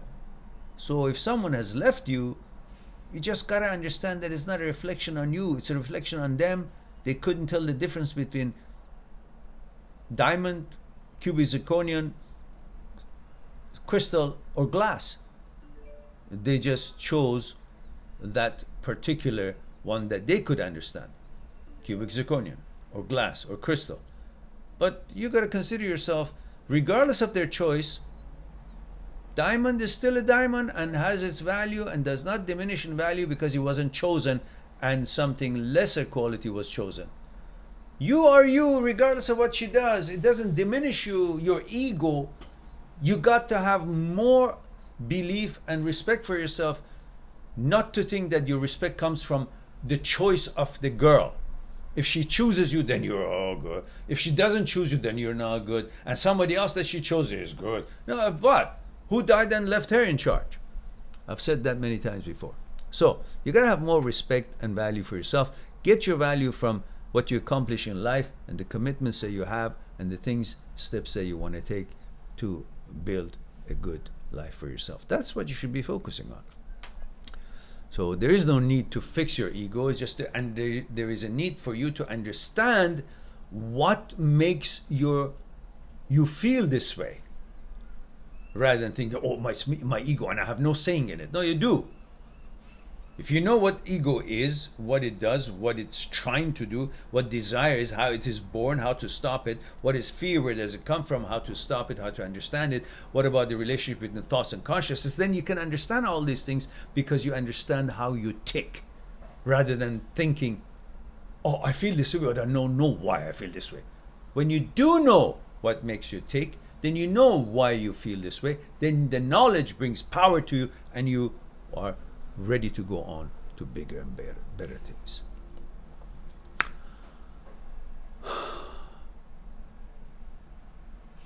Manish says, Mehran, what comes first, love or career? Both have their place. Both have their place. But this is a question that is not clear where the roots is. Love what? Love that is broken up, love that is together, and she says, don't go to work, stay with me. Well, it isn't, she won't say that, or you won't say that. If you don't have any food to put on the table. So everything at its own place. But under no circumstance you should ever allow your career to be jeopardized because of a breakup. The breakup is bad enough. Now imagine if you lose your job and you don't have money either. That makes you really depressed, doesn't it?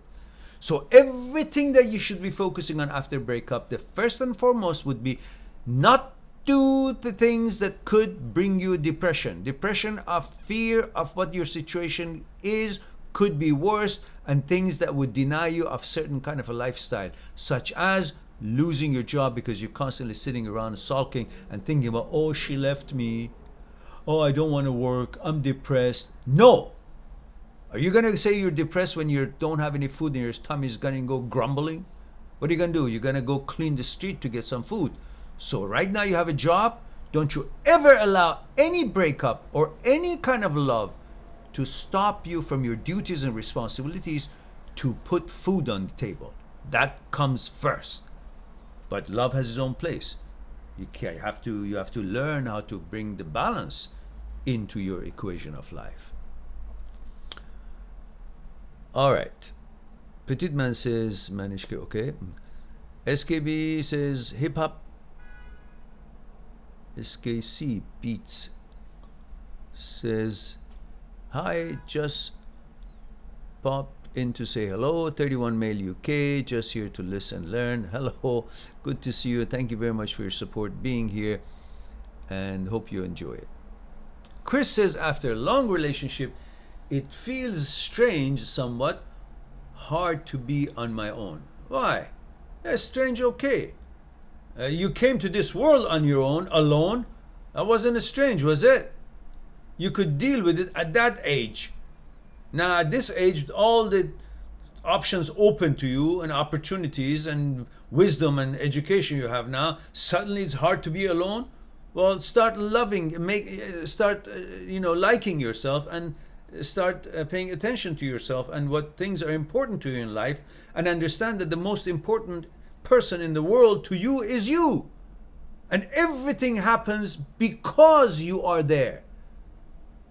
For you Everything happens because of you. If you weren't there, none of these things that you think matter would have mattered to cause you to feel lonely or awkward to live on your own and all that nonsense. Your connection with life should be serious. Nature, life, these are why you're here. Relationship is part of it. Not that the relationship is life, and if it's not there, nothing else matters. What the hell is that? Yeah, if somebody doesn't love you, you don't get hungry anymore. Maybe for a while, but you still want to eat, right? You can't survive without food. So food is more important, or the love.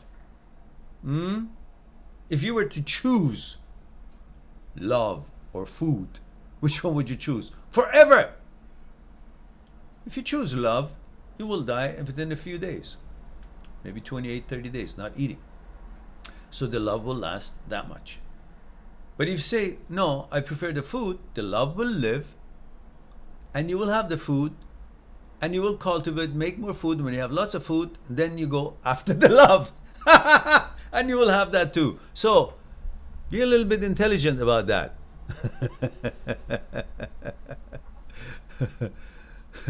There's nothing lonely about being alone.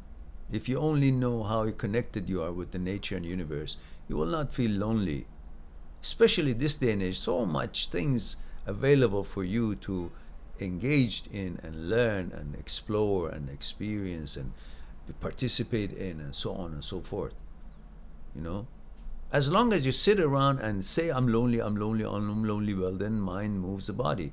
The mind says, I'm lonely, the body thinks I'm lonely. Then you will feel lonely and you will be lonely.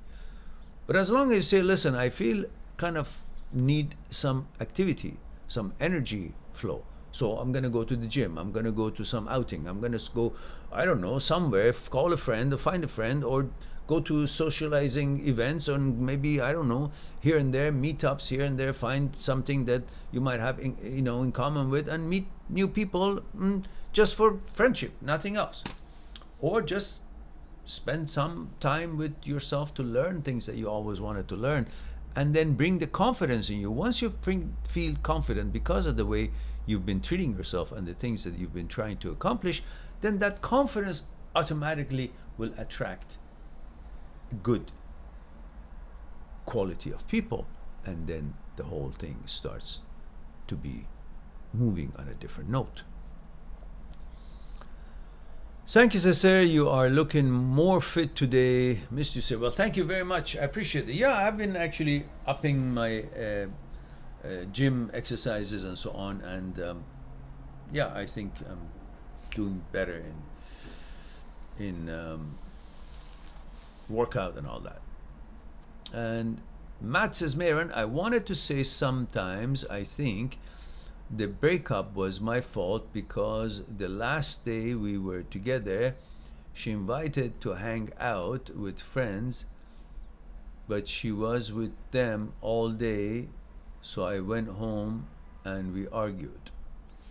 I don't like her friends, however, because they all left their boyfriends to be free and party and go out, so I was frustrated. Do you think it is my fault? No. Why should it be your fault? It's nobody's fault. She's the way she is at that age. That's what she thinks the world is like, to make her happy, because obviously she cannot feel confident by just doing other things. She has to be being in a la-la land, too many parties, so she'll get some attention, and she feels the camaraderie of her friends, or being in that group, because she hasn't learned to be her own person. That's why she wants to be with her friends. And the friends who have already broken up with their boyfriend, the first thing they do, they're going to encourage and find some faults and flaws in the relationship are their friends, and encourage her to also break up, so they can all band together. But as soon as, when they all have a similar situation, as soon as one of them finds a boyfriend, cuts out the rest of them. But while all along, when she was single, she was trying to get everybody else to break up. These things can happen as well. So not that every girl will do that, but some people, in this case, it seems to be the kind. And no, I don't think so. If she's in a relationship, why would she want to go to party with her friends?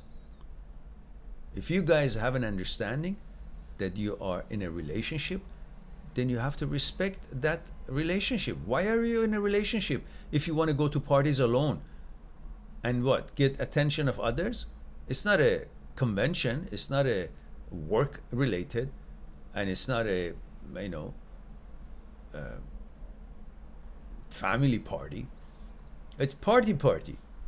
Why are you in a relationship if you still want to go to parties?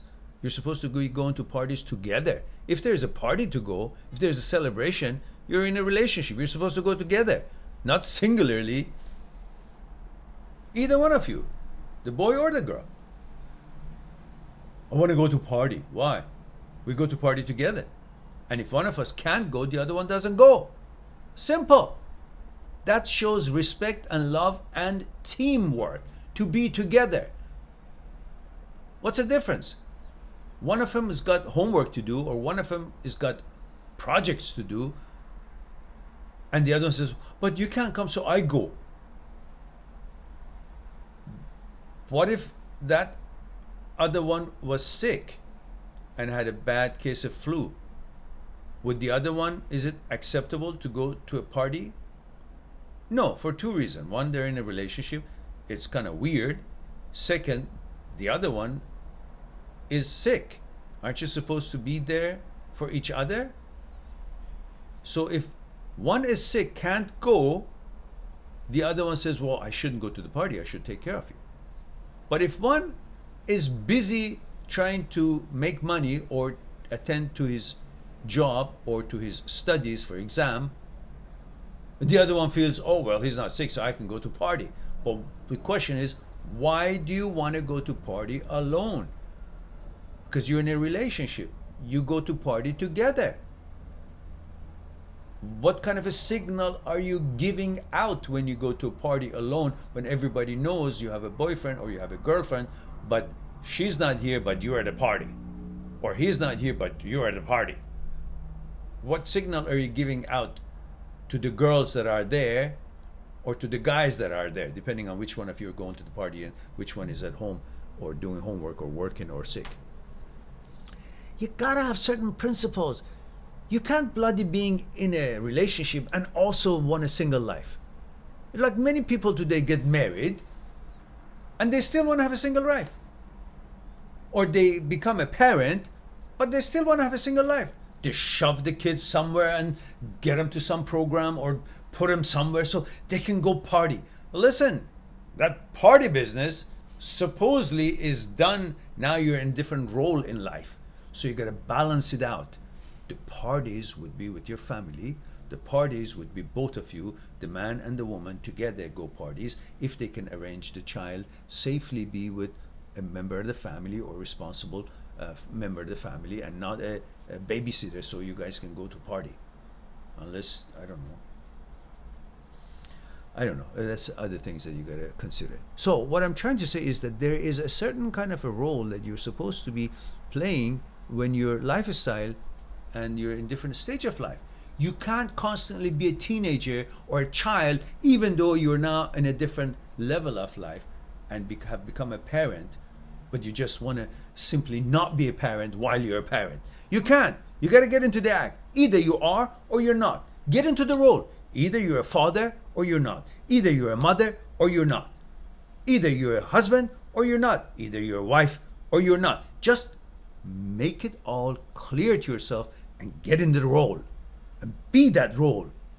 Otherwise you mess it up and you suddenly wonder, why did it go that way? Because you weren't attentive to your role in this stage of your life. All right, let's go to something else.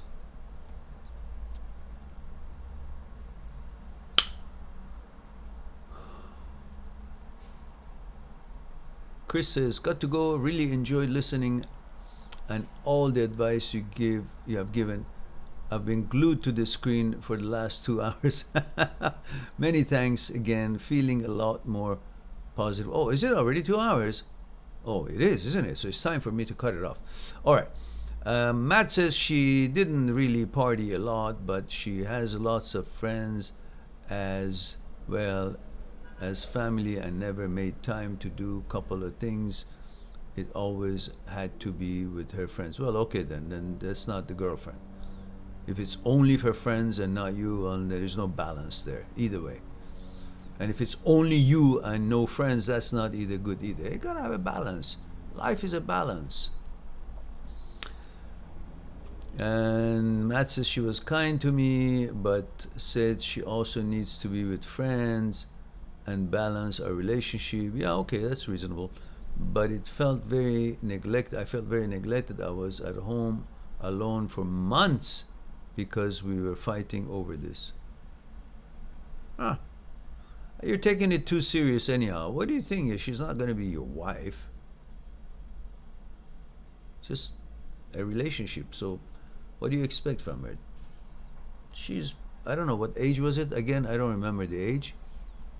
So just take it easy, man. Next girlfriend, take it easy. Don't expect so much unless they are mature enough to see it that way. Otherwise, you're just expecting too much from someone who is not capable of offering it. And you wonder, oh, I'm being neglected. No, they're just not in the same vibe. You know, simple. All right, I don't know the age. Guys, every time you respond, please include your age and your boyfriend or girlfriend's age, so I will not forget, because right now I have no idea how old she is to make any comment. All right, let's go to the next question.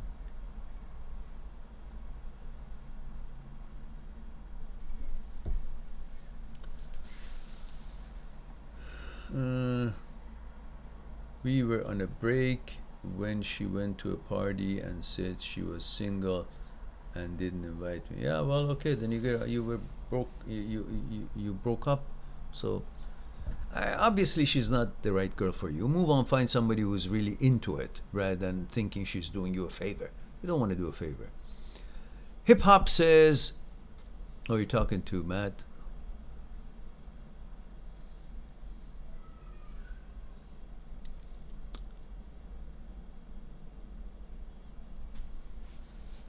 All right, SKC talking to Matt. That's right, good. And Royal Doyle says 24 from MO. Is it Montreal? How do you change your priority for asking someone out to sleep with her to asking someone out because you care for her? Missouri. Let me read that again. Is it a trick question? Royal Dole says, 24 from Missouri. How do you change your priority from asking someone out to sleep with her to asking someone out because you care for her? I don't understand. Where's the priority? I mean, are you saying that your intention when you approach a woman is just to sleep with her? That's your priority?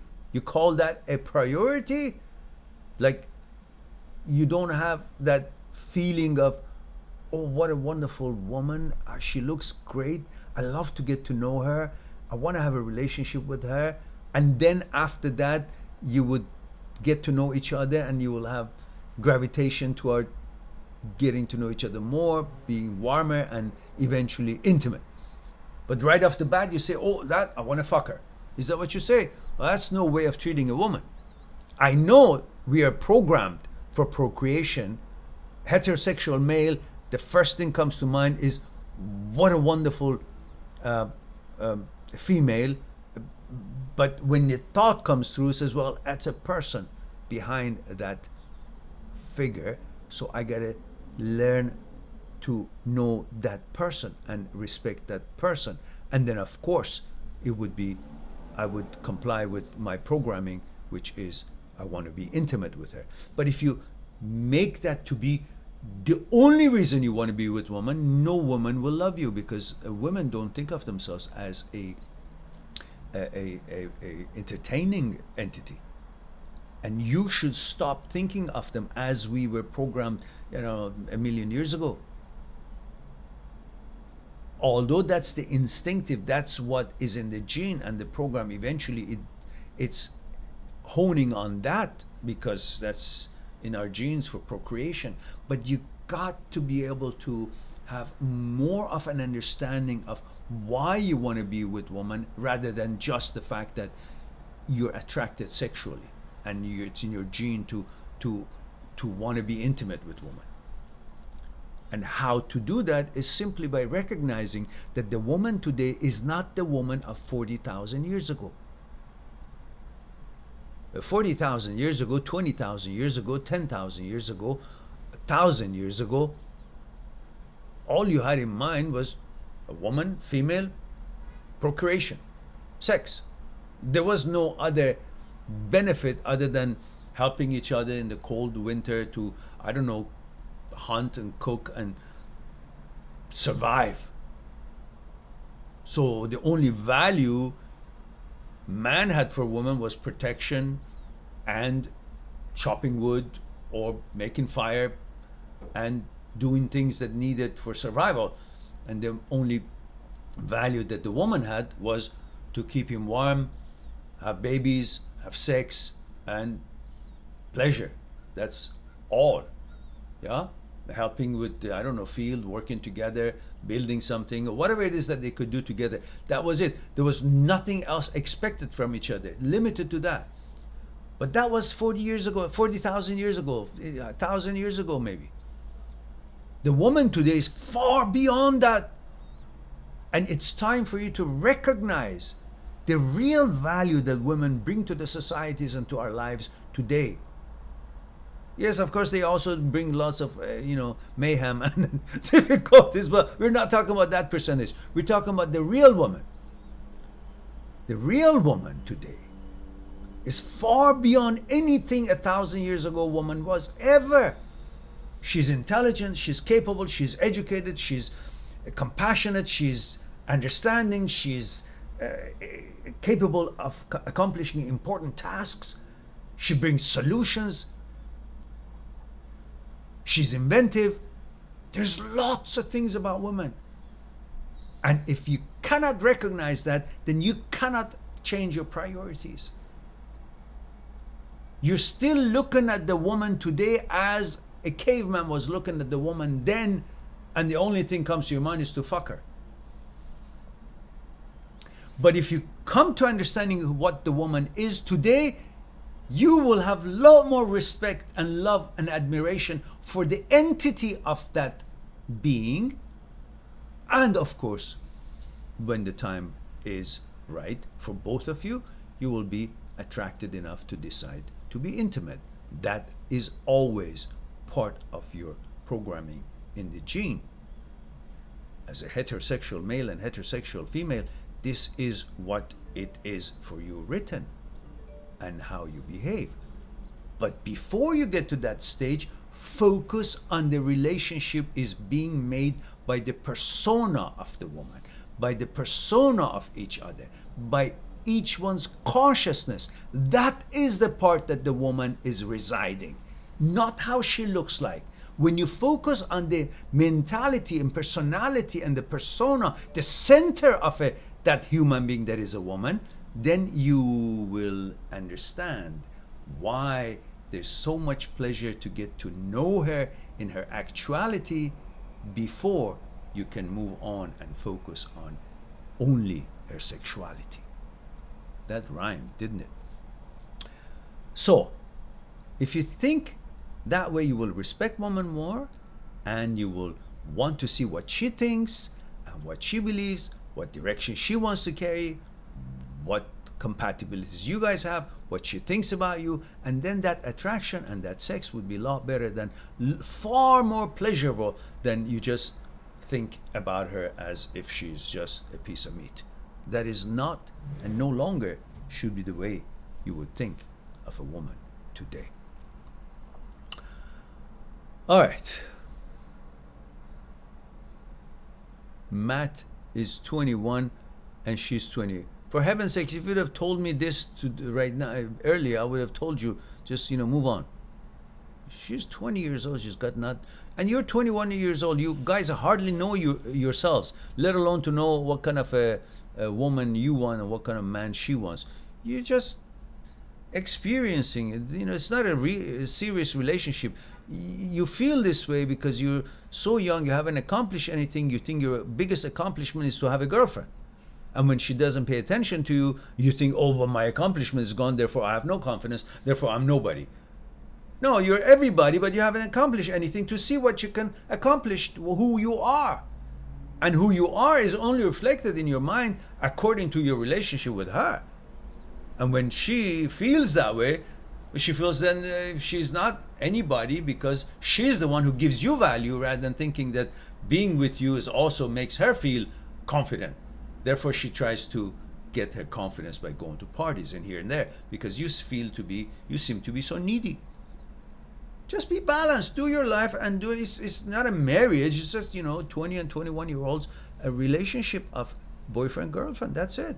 Don't expect much from her. She's not a real full-fledged woman yet. She's just turned from teenage to 20. Still maybe in some states not a legal age. For drinking, I mean. So, cool. It doesn't work. And next one, don't be so needy. Have your own life and also then have a girlfriend. That way, she'll be happy, you'll be happy, and you won't be so needy, and she won't think that, oh, it's her that actually brings life to your life. Which she says, oh, if that's the case, well, he's incapable. I'm the one who does things for him. I'm the one who make him who he is, and I don't think I'm much myself.